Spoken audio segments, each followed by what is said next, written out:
ప్రతి క్షణం కష్టపడి పనిచేయడం మన విధానం. ఏడాదిగా అదే చేస్తున్నాం. సరిగ్గా ఏడాది క్రితం రాష్ట్రంలో చిమ్మ చీకట్లలో అస్తవ్యస్త పరిస్థితిలో ఉంది.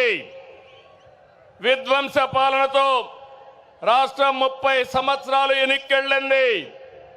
తమ్ముళ్ళు 10 లక్షల కోట్ల రూపాయల అప్పులు, 1,20,000 కోట్ల రూపాయలు బకాయిలు, వడ్డీని 40,000 కోట్లు సంవత్సరానికి. ఇది కాకుండా అసలు కట్టాలి. మళ్ళా మీ అందరికీ పనులు చేయాలి. ప్రభుత్వ ఉద్యోగాలకి జీతాలు ఇవ్వలేని పరిస్థితి. అయితే కష్టాలు చూసి బెదిరిపోలేదు, సవాళ్లను చూసి పారిపోలేదు.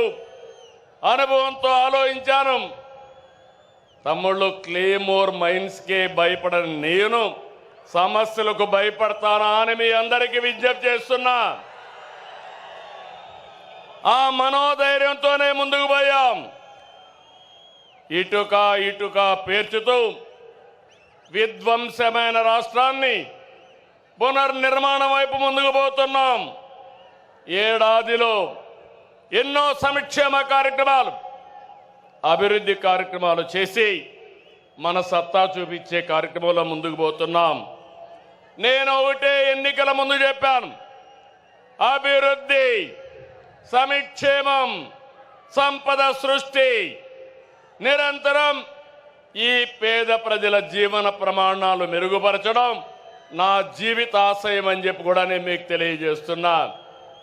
ఈరోజు మీరు చూడండి, సంపద సృష్టించడం తెలిసిన పార్టీ తెలుగుదేశం పార్టీ.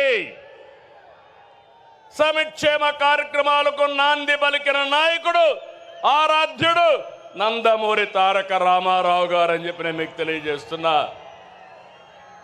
అదే నేను ఆలోచిస్తున్నా. నా కష్టం నా కోసరం కాదు, నన్ను నమ్ముకున్న ఈ జన సముద్రం కోసమని మరొకసారి విజ్ఞప్తి చేస్తున్నా. మామూలుగా అయితే ఇంతమంది రారు. మీలో నేను చూస్తున్నా, ఇది అవుతానే పిలిచి సన్మానం చేస్తాం. కోడూరు నుంచి 60 సంవత్సరాల వయసులో సైకిల్ వేసుకుని కడప మహానాడుకు వచ్చాడంటే అది తెలుగుదేశం పార్టీ పైనుండే అభిమానం. వారిని చూడండి తమ్ముళ్ళు, ఇలాంటి కార్యకర్తలు ఉన్నారంటే ఈ పార్టీకి పూర్వ జన్మ సుకృతం. తమ్ముళ్ళు గట్టిగా చప్పట్లు కొట్టి అభినందించండి.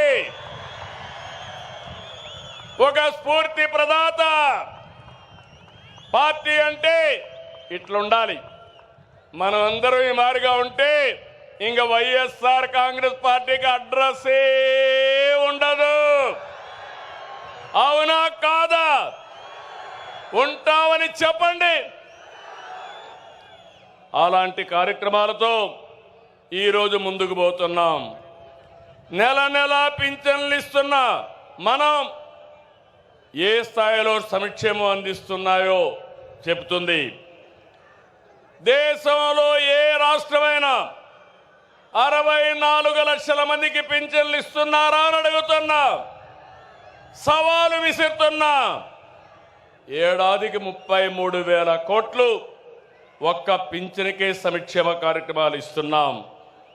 ఇది ఒక్క మన ప్రభుత్వానికే సాధ్యమైంది. మాటిచ్చిన విధంగా వృద్ధులకి, దివ్యాంగులతో సహా ప్రతి ఒక్కరికి కూడా 4,000, 6,000, 10,000 రూపాయలు, 15,000 రూపాయలు పింఛను ఇస్తున్నాం. 3 నెలల మొత్తం కలిపి ఒకేసారి ఇచ్చాం. మాట ఎన్నికల్లో ఇచ్చా, మాట నిలబెట్టుకున్నానని మరొక్కసారి మీ అందరికీ విజ్ఞప్తి చేస్తున్నా. 16,347 పోస్టులతో డిఎస్సి నోటిఫికేషన్ ఇచ్చాం. మొదటి సంతకం పెట్టాను. ఈ ఉద్యోగాలు ఇచ్చే బాధ్యత నా తమ్ముళ్ళు, యువతను ఆదుకునే బాధ్యత నాదని మరొక్కసారి విజ్ఞప్తి చేస్తున్నా. దీపం పెట్టాం, గ్యాస్ సిలిండర్లు ఇచ్చాం. దీపం 2 కింద 3 గ్యాస్ సిలిండర్లు మా ఆడబిడ్డలకు ఇస్తా. ప్రతి 4 నెలలకు ఒకసారి మీ అకౌంట్లోనే డబ్బులు వేస్తామని చెప్పి కూడా నేను మీకు తెలియజేస్తున్నా. తమిళ ఉమ్మడి రాష్ట్రంలో ఎస్సీ వర్గీకరణ తీసుకొచ్చాం, ఏబిసిడి పెట్టాం. దానిపైన వీళ్ళందరూ కూడా కోర్టు కొంతమంది పోతే ఆనాటి ప్రభుత్వం సరిగా దాన్ని సమర్థించకుండా కోర్టులో కొట్టేసే పరిస్థితికి వచ్చారు.